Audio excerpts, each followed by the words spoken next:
Hey, my friends, welcome to 2 Pixels Off. I am Brad Hussey here with my friend Mike Janda. How are you doing today, Mike? Super good. Excited for another episode of TPO. That's the new.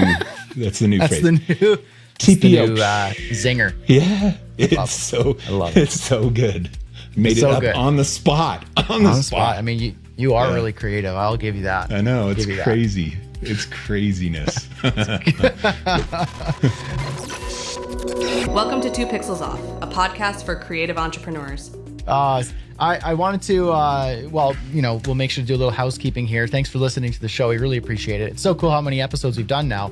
And so I always love seeing the feedback. And speaking of that, leave us your feedback. Give us a review on your favorite podcast app. Make sure to do that. Helps get us into some new ears and grow the audience and the listener base of the show. So we'd appreciate if you did that. And a shout out to our friends at Wix Studio.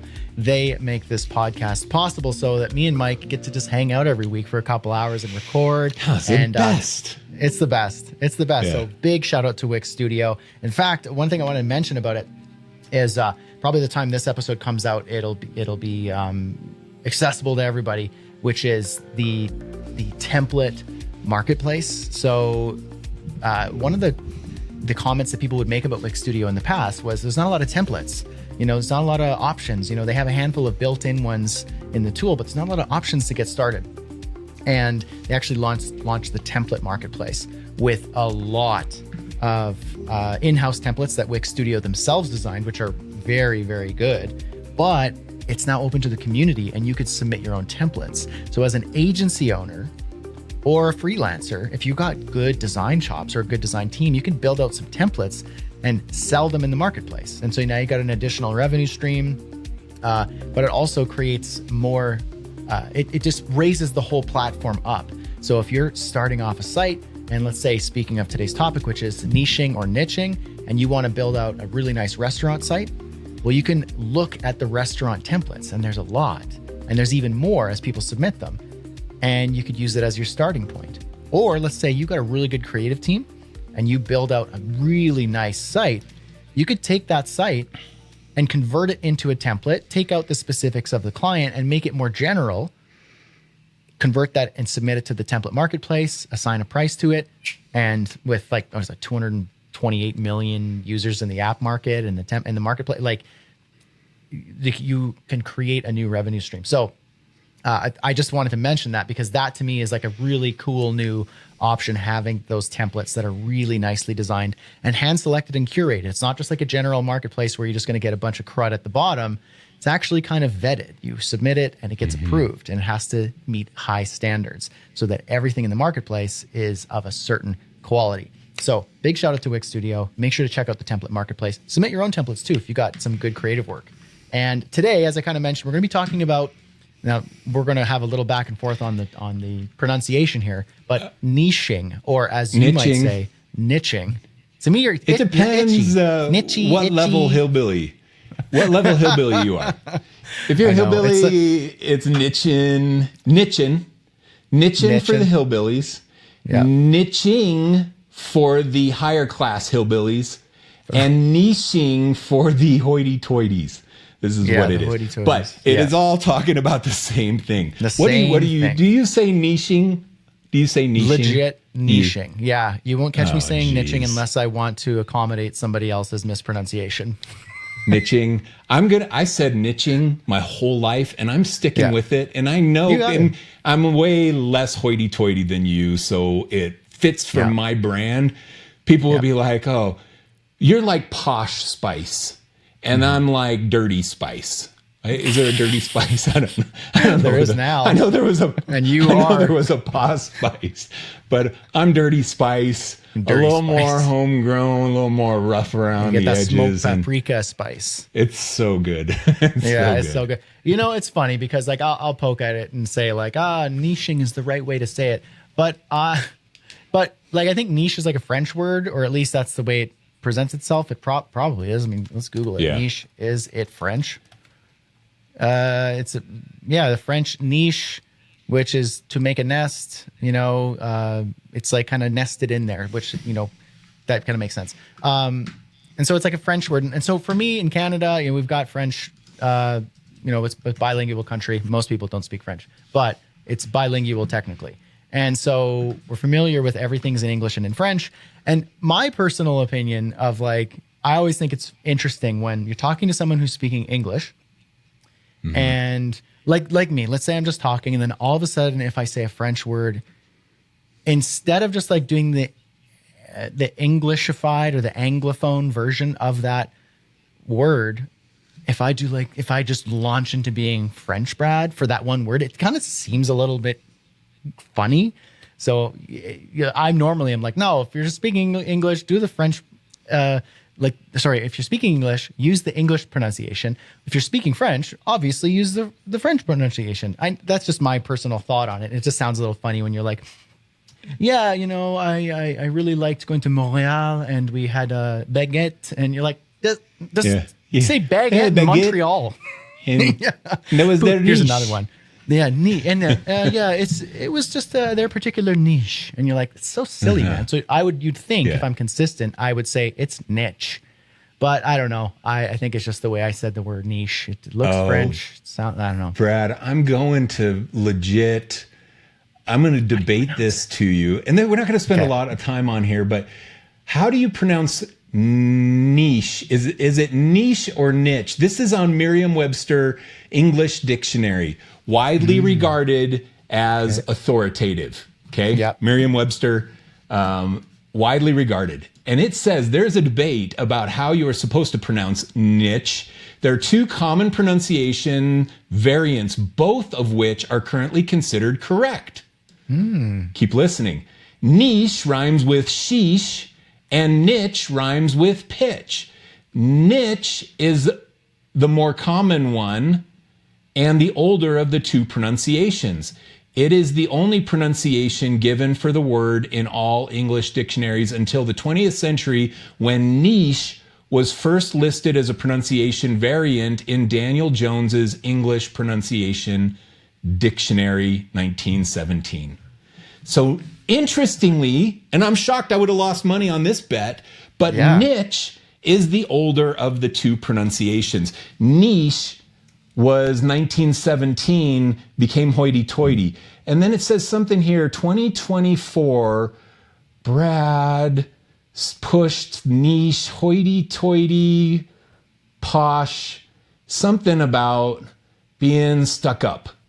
And on 2 Pixels Off podcast saying that niche was the right way to do it. It's right here in Merriam's dictionary. It says it right there. Brad, posh stuck up. Posh stuck up you can look it up. The people can just look it up themselves. They can look it up themselves.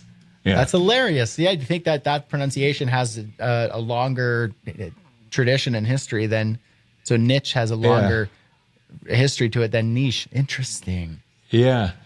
Niche is a relative newcomer that came about likely under influence from French pronunciation conventions. At this point in time in the U.S., niche is still more common pronunciation, but niche is gaining ground because of Brad being all highfalutin. That's what I'm just adding those little bits to the end, but it is. Well, it says there one more. It says the British influence. British English niche is now the more common pronunciation, and Canada has a lot of British influence. So, in British, that makes sense. Yeah. In British English. Yeah. So anyway, I'm going with niche. So today on 2 Pixels Off, we'll be talking about niching because it is the older of the two pronunciations. Yes. And if you're still listening to 2 Pixels Off episode, we're going to dig into some value for you now, since the first several minutes of this have no value whatsoever, but we're going to talk about niching. All right, Brad, I'll turn it back to you to dig us in. Yeah, absolutely. So what I'd like to, now I'm going to feel weird saying niche, but here we are. I want to dig into some common misconceptions about it, and how do you do it? I get that question a lot. It's like, well, how do I pick a niche? How do I do that? And how deep do I go? And are they just going to lose customers and clients by being specific or only targeting a certain area or industry or location?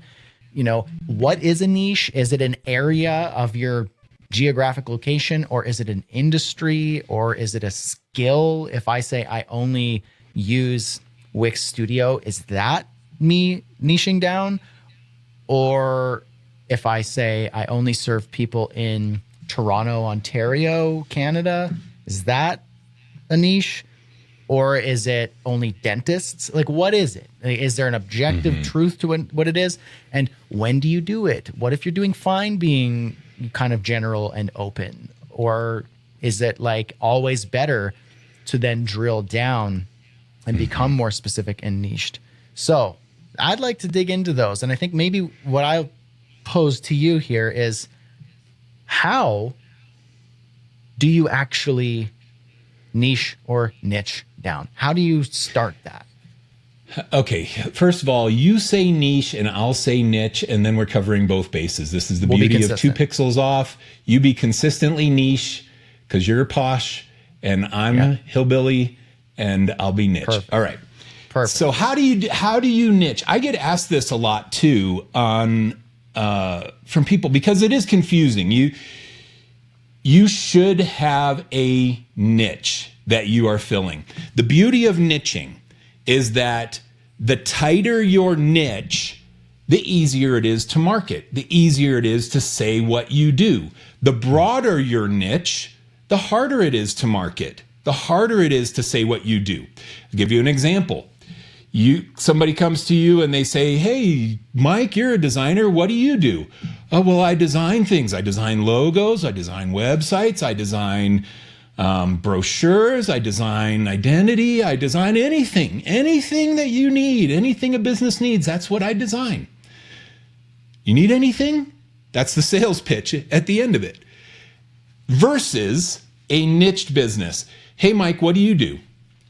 "I design websites primarily for dentists, but we do some orthodontists, primarily in the Western United States. That's where we target.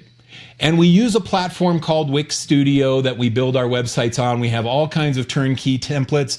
We understand the dental industry, and our websites convert customers for dentists because it is all we do."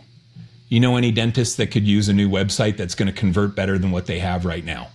Now, all of a sudden, I've got a marketing message that is targeted and direct, and I can go to every dentist that I can find online and pitch them. I can go to dental conventions and pitch people because I have a targeted message with a targeted call to action. That's the beauty of niching versus the broad generalist, where you can't really say, "What do you do?" "I design stuff for businesses." That's what you do. That's not going to get you anywhere. So the ideal goal is to niche down in some way that helps you improve your marketing to your target customers. Okay. Thoughts on that, Brad? Yeah. It absolutely makes sense and resonates, because I love the idea of marketing being easier. That's such a hard thing to market yourself.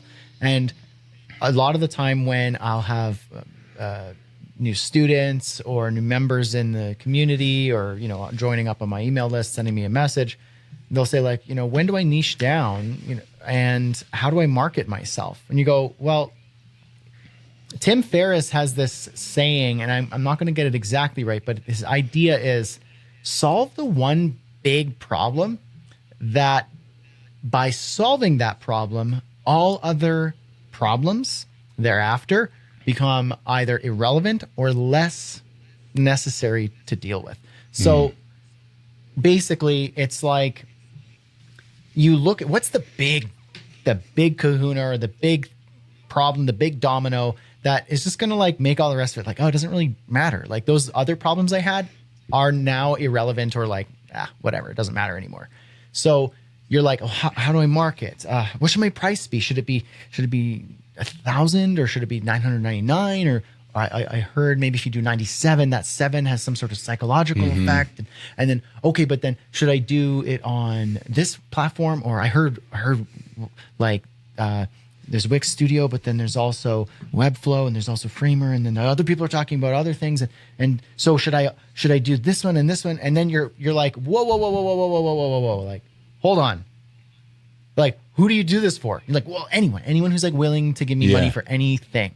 You're like, oh, I am willing to bet you if you solved that problem, your niching problem, all of those other things will become irrelevant, because now you know who your clients are, what they struggle with, how much they're willing to pay for it, where you're going to find them, how you convert them, what you got to say to them, what your website should look like, what your offers look like, and what platform you should use. All those problems just literally vanish like vapor when you go, I have a specific target market in an area, like in a certain location, maybe in a certain industry, and you converge all of these things into one. And so then you go, oh, I can take out ads, or I can put up the billboard, or I can do TikTok ads, or like ads on X or Twitter, because that's where they are. And I only use this messaging, and my design looks like this, and I only solve these things, and they're willing to pay $10,000. Okay, all the problems went away, and now I can focus on the problems of this one or two areas. And so to me, niching down makes a ton of sense. Maybe the next thing I might ask you, though, because maybe I could play a little bit of like devil's advocate here, is like, well, how niche do you go? Is there like, you can keep going into the depths of niching and you're like, you drill down so specific? Is that the only way to do it? Can you be like, how deep do you go? When do you stop? When do you know it's good enough? And paint that for me. Help me figure that out. All right, I like it, and it's as if this question was planned in advance so that we could just transition this conversation to this exact topic. So we didn't rehearse. We didn't rehearse, but we do have some collaborative thoughts that we're going to cover in this episode. That is a problem people have. We're professionals. We are professional. We're prepared. Yeah. It may seem like we're just talking off the cuff, but Brad spent 3 days prepping for this episode. Oh yeah. And I spent in a dark room. Yes, it was. He took a retreat out to the mountains. He thought through all this. All right, here we go. Niching is not just an industry, and I hate that some people pitch it that way. They're like, what's your niche? Dentists or hair salons or restaurants or tech startups? What's your niche?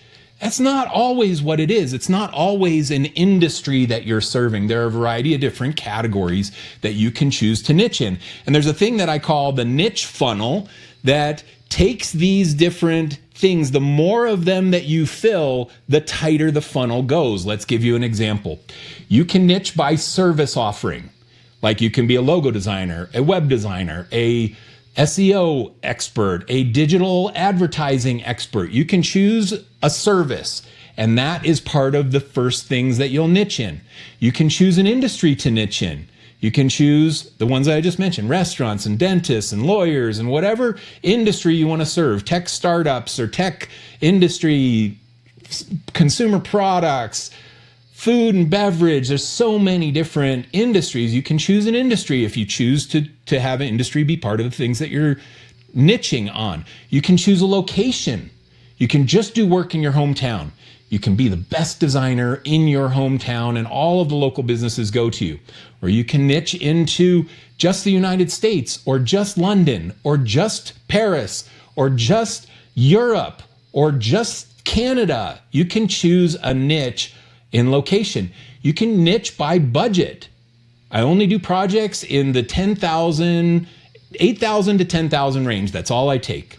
I only do projects in the $1,000 to $2,000 range. I don't touch anything that's $100,000 or less. Like if it's less than $100,000, I'm not touching it. You can niche based on budget of what the client is going to spend on the thing that you're selling. And then the final thing that you can niche on is the size of the client. Small client, startup client, medium client, funded startup, pre-funding startups, Fortune 500, Fortune 100. You can niche based on size of client. So that's the categories: service, industry, location, budget, and client size. That's the categories you can niche in. Now, the more categories you choose, the tighter your budget, the tighter your niche. The tighter your niche, the easier it is to market. The tighter your niche, the fewer clients you have to market to. So you're trying to play this game of how tight do I go to where I don't have enough clients to sustain my business. That means you need to broaden your niche. I'm going to give you an example, Brad. Let's say that you do logo design as your service and you love restaurants, so you do it for restaurants. Logo design for restaurants. And now you're in Dallas, Texas, and you decide I'm going to do it for only restaurants in Dallas, Texas. And I'm going to do it for a $3,000 budget for small restaurants, not Pizza Hut, not Domino's. I'm going to look for Billy Bob's Pizza Diner in Texas. That's my target client. Now we've niched down to that. So we have 5 things we niched in: logos, restaurants, Dallas, $3,000 branding projects for small restaurants, small client size clients. Now, how do you know if you're too tight or too loose? Do some freaking research. And I'm going to type into Google right now, how many restaurants in Dallas, Texas? Let's see. We've got how many Dallas restaurants in Dallas, Fort Worth? There's about 15,000 places to eat. So 15,000 places to eat. Now you can say to yourself, okay, if I can get 1 to 2% of that market, do I have enough work to sustain my business? So 1% of 15,000 is 150 clients. If I can land 150 clients at $3,000 per project and do all of them in this year, then my total business size is $450,000. That's the total maximum size of my revenue for that niche. You can look at it and say, okay, is it realistic that I could land 1% of all the restaurants in Dallas? Probably not. You're going to take half of them away and you're going to say that they're all chains. They're all chain restaurants, from, Chili's to Applebee's and everything in between, chain restaurants. So those aren't my target client. They have bigger budgets. I can't get to the decision makers. So throw away half of them. So that really gives me 7,500. Let's throw away half of those and realistically say that they're not going to have any budget. They're just mom and pop restaurants, really no budget to spend. So we'll throw away half of those. That leaves me really 3,750 that maybe could fit my thing. Let's throw away half of those and say that they are not needing a new logo this year. So that really gives me 1,336 or something. I don't know what my numbers are by now. 1875. So that gives me that. And then we go to 1% of that, and you really have 18 clients of potential clients that you could find after you whittle down those numbers.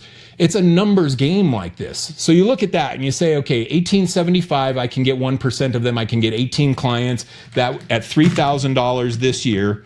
18 times $3,000 this year gives me a total possible revenue in that niche of $54,000.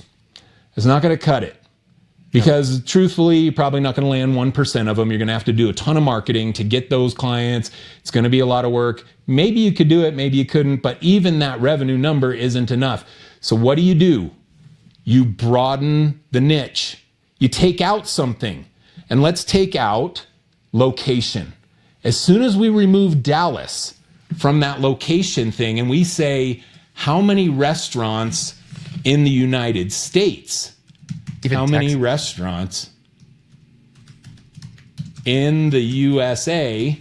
So we get rid of that. There are 749,000 restaurants in the United States. Now you're looking at it saying, okay, maybe I don't just do Dallas.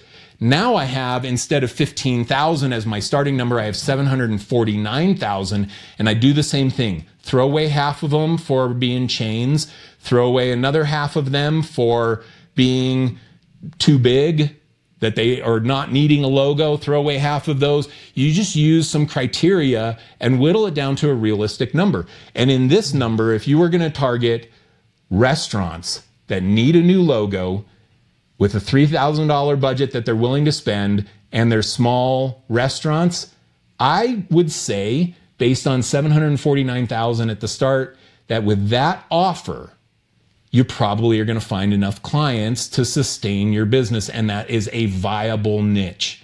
You're trying to find that viability, and you do it by plotting your categories and doing a little research, and then being realistic in your projections. Thoughts on that, Brad? Yeah. Well, first of all, I got to say, did you just use a real calculator? Oh, dude, I use, okay, shout out to me. Shout out to me.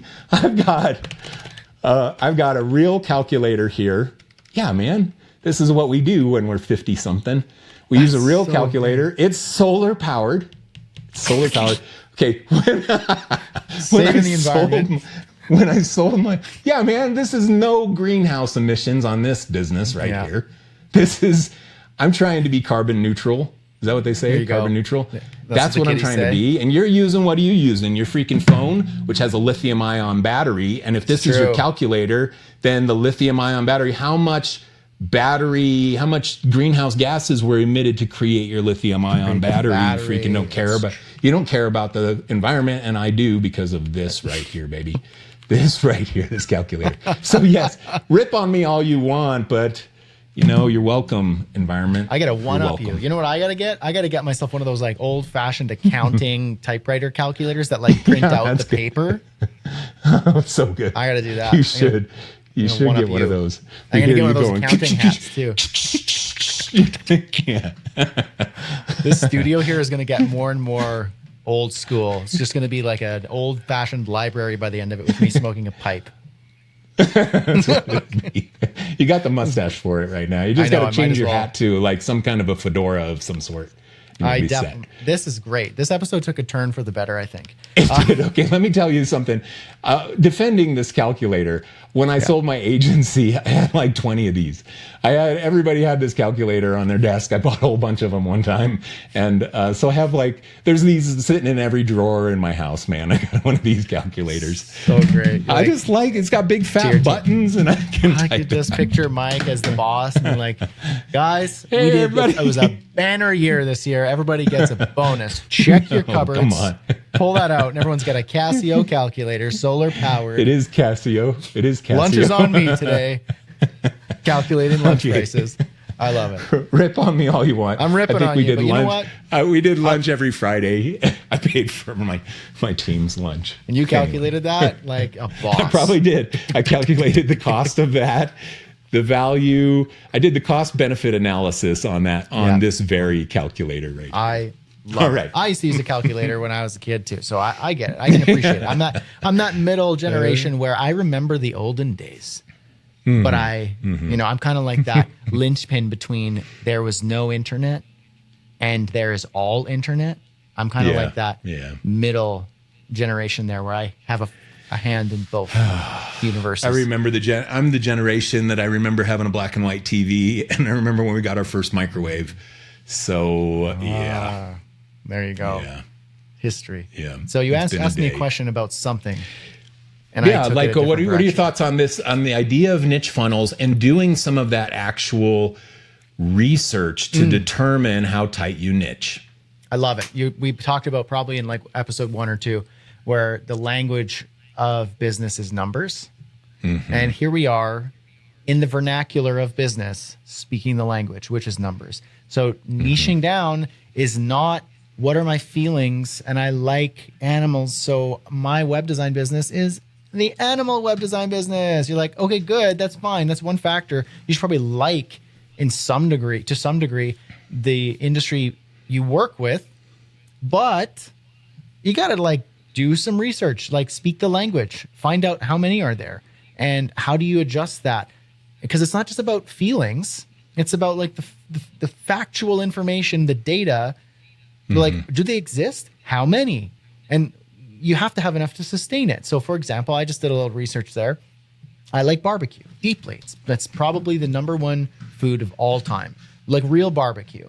There's no better food, and that's the truth. And so I love barbecue. And I looked in the United States, there are 15,000 and some barbecue restaurants, and that's increased about 2% over the previous year. So there's like an uptick in the trend of barbecue. And so that's already, it's not me saying restaurants in the USA, it's barbecue restaurants. And most of them are probably actual smokehouses, actual barbecues, and a percentage of them are probably a chain that's kind of figured out how to, create a franchise out of barbecue.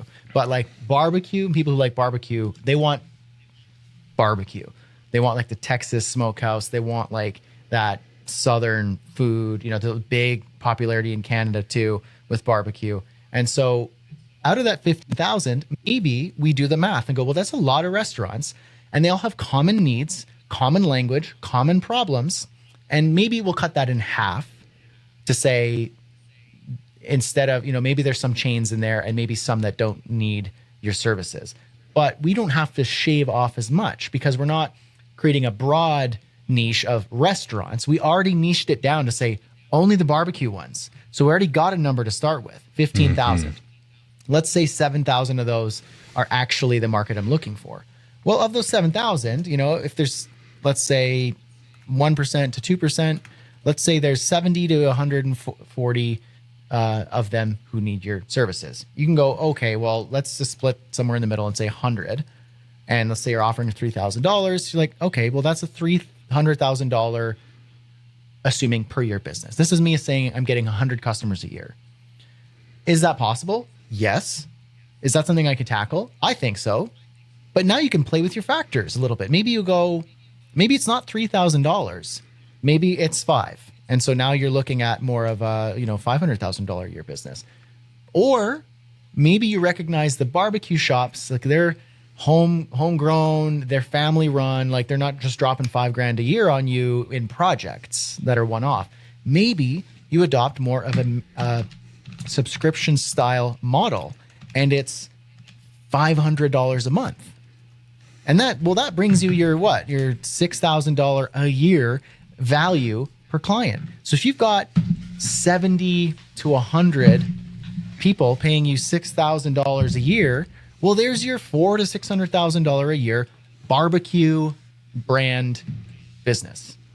You do and you're only going to get better because now you only do barbecue brands. Guess what you get to do a lot now? You get to go to the big barbecue, there wouldn't be conventions, but you get to go to like their competitions. You go to their competitions. Guess who's handing out business cards? Guess who's speaking the language? Guess who's eating brisket and doing business? Brad. That sounds like a dream. So guess who's speaking at that conference to share people with all the barbecue restaurants marketing advice? Brad. That's who's speaking at the barbecue expert. Yep. I like this. I think the barbecue marketing expert. Yeah. Brad, the barbecue brand guy. Like, man, I could jam on that. Yeah. Honestly. So let me give you, I love the number thing, and you pulled up barbecue restaurants. I was thinking back on my agency, and when we landed Google as a client, which was probably like 2011 or so, we landed Google as a client, and they became $1 million a year client for us. Very exciting. We went from our first year with them to $1 million a year client for the next couple of years after. And what did we do? We became a Google vendor through one of our past clients who started working at Google. And then we started building relationships with every marketing manager that we could build a relationship with at Google. And I just looked up on LinkedIn, marketing managers at Google. I did a search for Google marketing manager. Guess how many there are that have that? How many listings came up from Google? Now, some of them are going to be previous marketing managers and stuff, but at least those first few pages are all current marketing managers. Guess how many? Give me a number. I like making you guess on stuff. I know. I'll say like 2,000. 110,000 results. No, seriously? Yeah, on LinkedIn for Google Marketing Manager. And I'm going to go just click to page 100 and see No, man, you get to 100, page 100, and you're still getting product marketing lead at Google and product at Google Cloud, director of marketing and automatic climate control, Google certified. So you're getting some of those kinds of people in here. Program manager at Google. This is on page 100 of the results, so the very last page. So there are literally thousands of Google marketing managers. What we did is we started hyper niching to target Google marketing managers. And the way that we did that is we created a landing page on our website that said, we are an approved Google agency, and then here are the services that we can offer you. And it was everything from custom icons, infographics, website design. We'd done some branding. We had done some print collateral for Google. We had done some digital ads and video ads and things for Google. So we had done a variety of different projects, but our niche was the client, Google, and specifically Google marketing managers and services, the services that we offered to those clients. Those were the only two niches. Budget didn't matter. We did projects that were $5,000. We did projects that were $120,000 for Google. No budget niche. We didn't care. Client size was only Google. We didn't care about their location. We were doing work for Google in San Francisco or Mountain View and in New York City. We would fly to both places and have meetings with our Google marketing managers. Those were the primary two locations that we served Google marketing managers. And if you do 1% of 110,000 marketing managers there, you have 1,100 potential clients.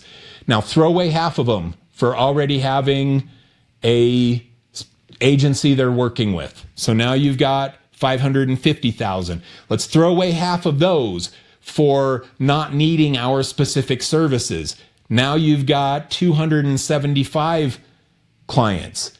But take $1 million a year that we did with Google, divide it by 200, what did I say? 225, 275, 275. That's $3,636,000 per project for 275 Google marketing managers. And we do 275 projects a year, and we have $1 million client.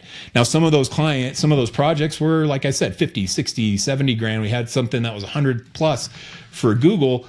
So it's not hard, even in one single client, to build $1 million business. There were agencies that we competed with that had a Google on-site team. They would rent a building on the Google campus that was specific to their agency. That's how nested they got in with Google. And what did they do? The same stuff we were doing. They were going and meeting every Google marketing manager that they could. They were having face-to-face meetings. They were going and presenting the comps because they could just walk across the campus over to present on a moment's notice. That's what they were doing. And I'm guaranteed they were doing a lot more revenue than we were for Google. So you can go hyper niche like that, super hyper niche like that, and still have a viable business if the numbers work out. But you got to look at the actual numbers and be truthful to yourself about what you can actually land. Yeah. Yeah. And I like that, because you have to actually do that research. You find out as accurately as you possibly can how many of them realistically. How do you access them? What can you sell them? Is that sustainable? Is that enough? If there's only 50 of them, there's no amount of money that you can charge that's going to make that worth it, unless you're talking about massive projects. But then you're in that's a totally different level, whereas if you are starting out your web design agency, or your branding agency, your creative agency, I think that niching down is your responsibility to find out specifically, because then it solves all of those other problems. How do you market? What do you charge? What do you offer? And then you get better. You get more in depth of knowledge and experience in that industry with those people. You start to speak their language. You start to understand their problems, and you put that distance between you and competitors who are general. And I also design for barbecue brands, but I also do woodworking brands, and I also do dentists, and I also do lawyers, and I also do product design for software companies. You're like, oh, well, your depth of experience is so shallow in the barbecue brand. So I just have to walk in and be like, guys, like this is my thing. Like, we're here sharing brisket together. I stayed up all night cooking with you. And like my name, my experience, my brand, all of these people, these are my people. You can go with these guys and they got a deal. It's a discount. Let's say it's less than me, but I know 100 times more than they do. And that my experience here is so deep. My depth of experience and knowledge is so deep. And so I think doing that research and understanding the numbers is really important. Now, what I would also want to ask is like, what are some pros and cons of niching down? Could you decide you're going to niche down from being a general agency and have that backfire? Do you go all in? Do you like create a separate arm of your agency and niche down there and test it out? Like, how do you do that responsibly? And is there a good way, a bad way? What are the pros and cons of trying to niche down? It's a good question. It's as if we planned to talk about this very topic in advance, but we didn't. We're just going off the cuff here. We just have a connection over the internet. It's amazing. It's amazing. I had somebody ask me this just the other day. They were like, how tight should I niche? I don't know. I can't find my niche. I don't know who my clients are. I don't know what I'm doing. What do I do? That was what their thing was. And my first response was, okay, actually, I sent them like 4 hours worth of content that I had already had on my YouTube channel and podcasts and stuff. I was like, listen to this and listen to this and listen to this. Your answers are inside of these things. On niching, typically, I recommend that you start as a generalist, that you don't know what your niche is. And most design creative people do. They're like, I will design. I don't care if it's a lawyer. I don't care if it's a dentist. I don't care if it's a website or a brand identity design. I don't care. I just want to get some clients and get some momentum and get some revenue. So what's your niche in that situation? Your niche is usually your geographic location. Your niche is the people you already know that might be decision makers in a business somewhere. Your niche is kind of relationship centric and not niched in service, not niched in budget, not niched in location, not location, but not niched in industry. So you're just kind of just only niched in location a lot of times, or relationship centric location. What do you do to start niching in a way that's safe? Because you have a risk if you go from being a generalist to just saying, you know what, forget this. I'm just going all in on barbecue restaurants. Logos for barbecue restaurants. That's all I want to do. I love barbecue. I'm going to do that. And then you decide to change your whole business model and all your marketing to be barbecuedesign.com and everything is barbecue related. There's a risk in that. There's a risk in that all of a sudden now you have a dentist come up to you with a $5,000 budget for a website and you have to tell them no, or they go away before they even talk to you because all your marketing said, all we do is barbecue. That kind of rhymes. Whoa, that's a tagline for a barbecue restaurant right there. All we do is barbecue. Write that down. All we do is barbecue. Somebody can have that. Sell that to your client. If you got barbecue restaurants, that's your tagline. Okay. All we do is barbecue. Instead, you're looking it up right now to see how many other barbecue restaurants are using that. There are 475 barbecue restaurants already using that tagline. Okay, how do you go from the generalist to niching down? You do it with targeted marketing materials. And a targeted marketing material number one would be a landing page on your website. So instead of acmeagency.com, anytime you're talking to a barbecue restaurant, you send them the link acmeagency.com/barbecue. And on that page, it says, all we do is barbecue. And there are case studies of other barbecue restaurants. There are service examples. There are testimonials from other restaurants or other barbecue clients that you've had. There is contact info that says, let's have some barbecue together. Contact me for barbecue and we'll up your marketing. We'll make your marketing fire hot.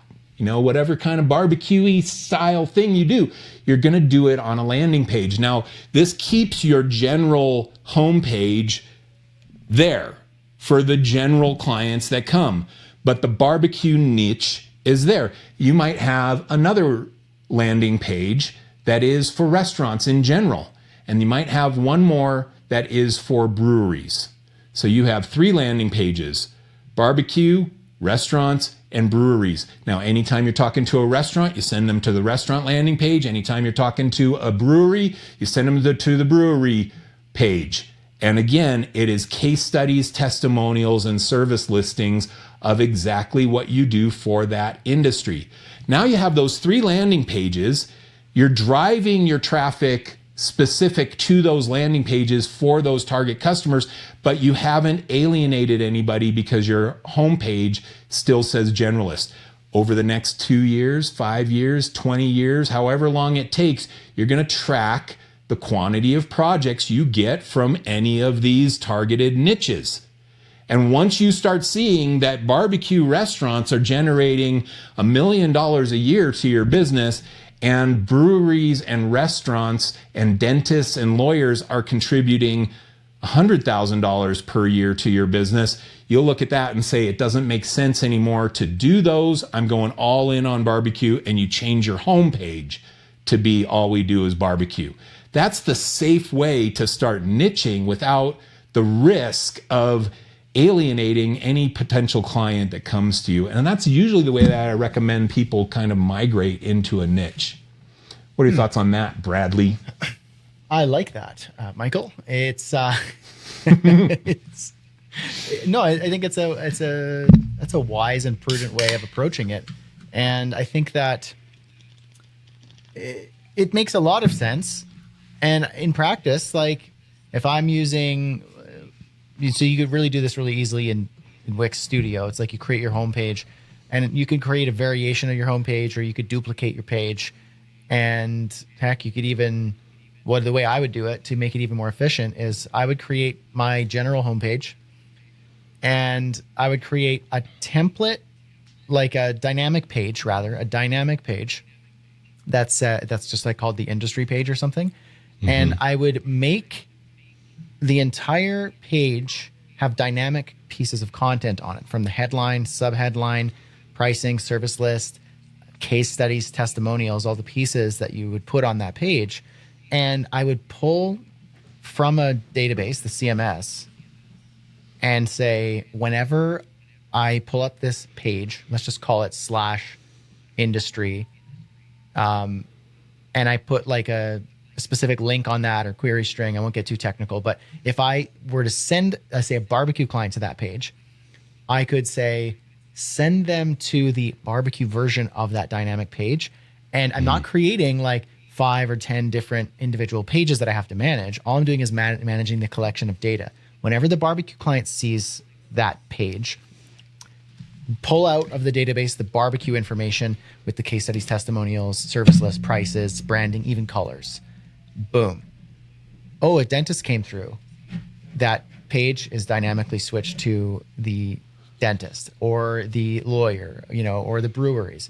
So that to me is like a way I would manage that. It takes a little bit of work to set it up, but that would be the way you'd catch all of those. Here's the question that I would ask though. Can that backfire? Because when we're talking about it, restaurants, breweries, barbecue, let's say nightclubs, we're all kind of in the same entertainment style and entertainment, food and beverage industry. It's not too different of like services. What if you're like, well, I do creative and branding for those 3 different niches, but also I do email strategy for SaaS companies, software as a service companies. And so now your offerings are actually quite different, not only in your deliverables, but also like the industry is very different. So that like it's not as the same, it's not as duplicate my food and beverage industry template. It's like now it's really different. Can that backfire? Meaning like now you're switching gears and becoming like, and it's making you inefficient, or it's you straddling two different worlds too much. Like, can it backfire? Is it okay? Can you manage that? I'd say most people probably aren't that distinct. Like a logo designer isn't going to have logo design for restaurants, and we also do back-end programming for SaaS products. It's usually not that diverse of a thing. A logo designer would be like, we do logos. We love barbecue restaurants. We love hair salons or barbers or something. And we love breweries, just as 3 examples there. So those are 3 distinct ones. I don't think it backfires. I think that the targeted landing page, you got to think you're going to get 2 clicks from a client, maybe. And on those 2 clicks, it's rare that if you send them to a landing page that is specific to their problem, their industry, that says, I'm Brad Hussey and I am the world's leading barbecue logo designer. I've done 100 barbecue restaurant logos. Here's my case studies. Here's 20 testimonials from barbecue restaurants. I understand barbecue. I love barbecue. Here's my brisket that I cooked over the weekend. I'm one of you. If you give them that, then are they really going to go and click around and find your other landing page that says, hey, I'm Brad Hussey and I do SEO for SaaS companies?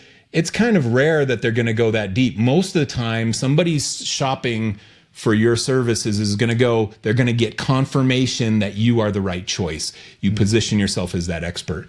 I think it's a safe strategy with very little risk of backfiring. It's a lot safer than just staying generalist only and not having targeted landing pages. And it's a lot safer than changing your whole homepage to be barbecue restaurants before you've ever even landed a barbecue restaurant at all. And you don't even know how you're going to find your first one. And you decided because somebody told you had to pick an industry for your niche that you picked barbecue restaurants. And you're like, that's what I'm doing. I'm going all in. And then all of a sudden, a year later, you're like, I haven't landed any barbecue restaurants. What am I going to do? You're going to go back and put your homepage back to being a generalist and find any client you can find because circumstances require that. Yeah. Maybe then also it might be good advice to say, just because you can split off into multiple different niches doesn't mean that you should as the experiment, because then you can water down your efforts and results. Like if you have your general agency site, general marketing site, but you have, let's say, 2 other niches and you're like barbecue and breweries. Well, now you got 2 places where you need to go and find those clients. Maybe you're taking ads out, or you're doing marketing, or you're doing calls, or you're doing podcasts, or you're going to conventions. You got 2 places. So that's still a lot of work. But if you throw in a 3rd there or a 4th there, then how effective are your marketing efforts really going to be? Are you going to be able to manage 4 separate marketing efforts and marketing channels? And my thought is probably not. Maybe if you were to get incoming naturally from the food and services, food and beverage industry, where you'll get the breweries and the cocktail clubs and the barbecue joints, then you can send them to those and capture that. But in terms of your outgoing efforts, the more you water yourself down, the more you water those efforts down, I think the less effective it can be. So maybe it's like, have your general marketing site and then maybe experiment with 2. That's kind of my instinct on how you would do that. They are niche experiments. That's what you call them. Okay. I have 1 to 3 niche experiments running right now. Now, in order to run a niche experiment, you have to track inbound and outbound marketing efforts. And inbound marketing, so I just did a search on Google for barbecue restaurant design agency. Okay. And interestingly, Google isn't telling me how many results came up in the search anymore. I wonder if I'm getting targeted on some like some test of, oh, here we go. If I click tools, it opens. Okay. And there's 17 million results that came up. And if I clicked just, if I click design agency, it gives me 3.6 billion results. Whoa. So now take a client who is a barbecue restaurant and they're looking for a barbecue restaurant design agency to help them. If you have a landing page that is dedicated to barbecue restaurants and design work for them, you're now competing amid 17 million different results for that. If you do not have that page, you will not show up at all in the 17 million results that are here. You won't show up at all. But if you're competing with just a generalist, you're competing against 3.6 billion search results. You're not going to show up anywhere. So going back to the beginning of this and saying, we're going to niche down so that we have an easier time marketing. Now you have a chance at inbound leads coming because you have a landing page that got crawled and was found, and now you show up in searches specific to the niche that you're trying to fill. Now, as far as outbound marketing goes, now you can go to Google or to LinkedIn, go to LinkedIn and type in barbecue marketing, BBQ marketing. Let's just see what that gives us. BBQ marketing director, barbecue marketing director. And let's see how many results we get. 2,000 barbecue marketing directors on a LinkedIn search. So now outbound marketing, you can say, okay, I've got people that I can target to build relationships inside of that industry. And when I find them, like this person, Cami on the top here, Cami, I'll leave her last name off. Cami, you can send Cami a message, and that message says, Cami, like you, I'm a barbecue lover, and I'm a designer, and I looked at your website, and I can make improvements on your website to improve conversion of your barbecue business. Take a look at some of the work that we've done for other barbecue businesses, and it's acmeagency.com/barbecue. So now your outbound marketing efforts have a targeted landing location so that you can give a more complete call to action to Cami. That is not, hey, I'm just another designer. Got any design work? That generalist. So it helps with inbound and outbound marketing, but you got to track it and you got to do your research. Like we just did it here. People are niching. They're niching and they don't even look up this freaking stuff. We know there's 2,000 results for barbecue marketing director. We know there's 17 million for barbecue restaurant design agency. And we know the general design agency, there's 3.6 billion. There's numbers right there that start telling us the story we need to know to help us determine whether our niche is viable or not. I really like that because it puts the control, like it puts more control back in your, it gives you more control is what I'm trying to say. And just saying, I like barbecue, I like design, I'd love to marry the two, and I'm just going to like put a website together that says I love barbecue and design and I want to do barbecue websites. It's like, well, is there any data? Like if I asked you, like what are the inbound numbers look like? Or outbound numbers? Like what are the opportunities there? What's the market? What's the market size? What's the, what are the results of your efforts? Do you have any ads running? And what is the targeted reach in that advertising pool? How much is your cost per click? Of those clicks, how many percent convert to calls? And of your calls, how many calls convert to clients? And what's your average order value? $3,000 average order value. You close 2 deals a month. That's your $6,000. How much did you pay to get that $6,000? You're like, oh, well, I paid $2,000. You're like, ratchet it up, pay $20,000, and make sure you got the staff to deliver on the deliverables. It's like, test it out. You should know these things. Like you have more control than you realize. Even just, you're like, I don't have an ad budget. You're like, okay, well, do you have a time budget? You got some time on your hands? Well, guess what? There's about 2,000 barbecue marketing managers on LinkedIn. Get started. Yeah, exactly. Go get started. And then look up barbecue conferences and buy the ticket to go to the floor, which is going to cost you all of like $100. And then you go booth to booth and you meet every single barbecue person you can.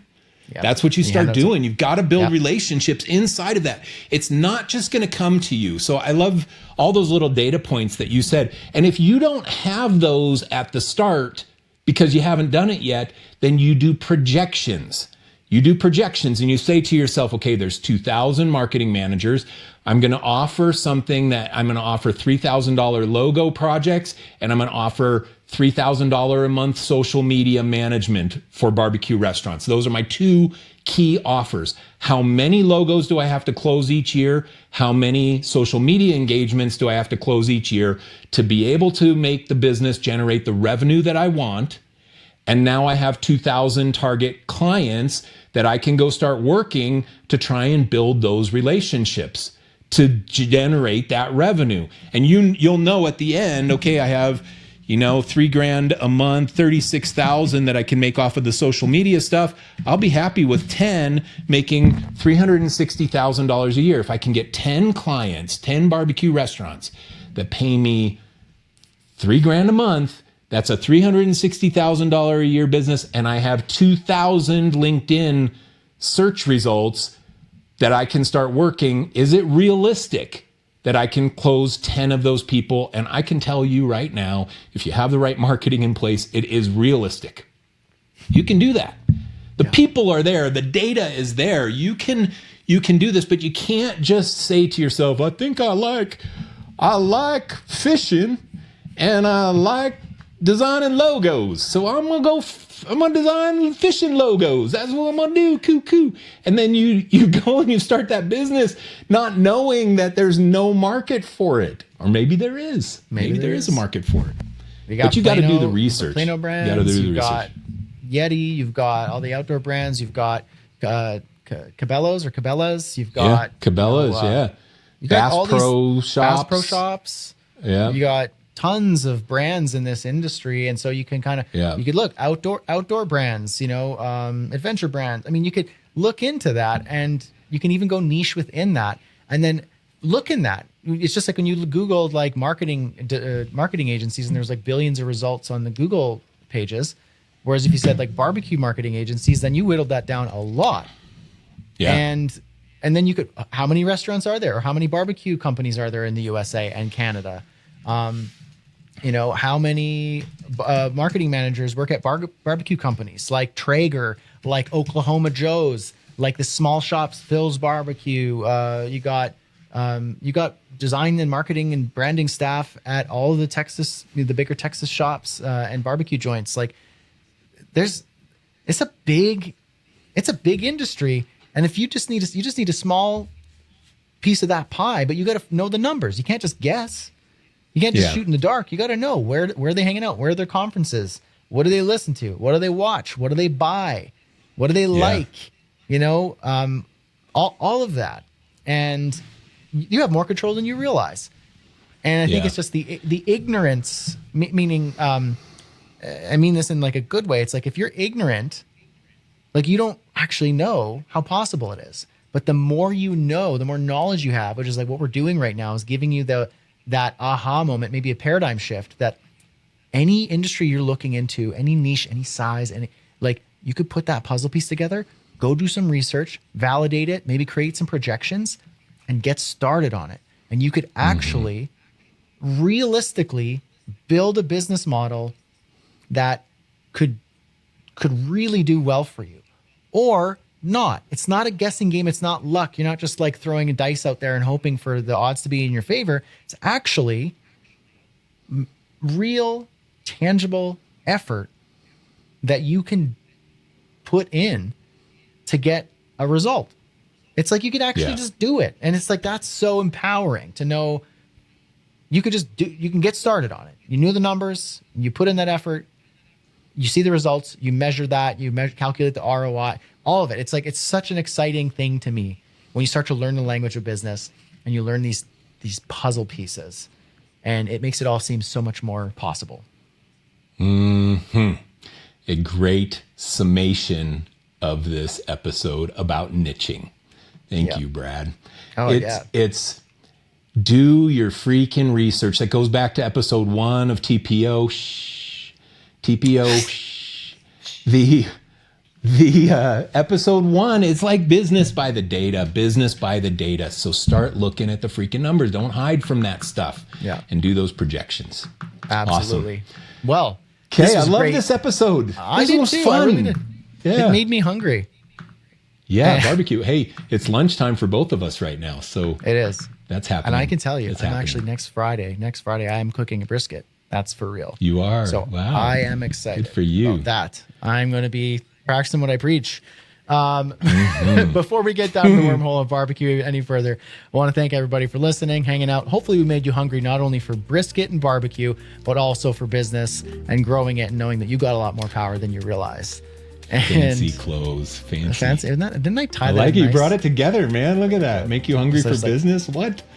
This is blowing my mind. Who did this? It's blowing my I know. mind. I'm nailing it right now. So I might as well, Yeah, you I should are. hurry up and finish it before I screw it You all up. should. Hurry. Thanks for listening, everybody. Leave us a review on your favorite podcast app. We really appreciate that. Special thanks to our friends at Wix Studio for making this show possible. Make sure to check them out, wixstudio.com. Check out their templates marketplace as well. I think that you'll find that there's a lot of options there for you to get started. Different tools and templates, business solutions. I think you'll be very impressed. I always like to say, hey, give it a try. Just sign up, try it out. Add it into your agency. Add it as just one little piece to your agency and see how well it does. Let it speak for itself. And then you could decide for yourself if it's right. And I think you'll be pretty pleasantly surprised. So thanks for listening. Really appreciate you. Mike, this pixel is off. This And, pixel off.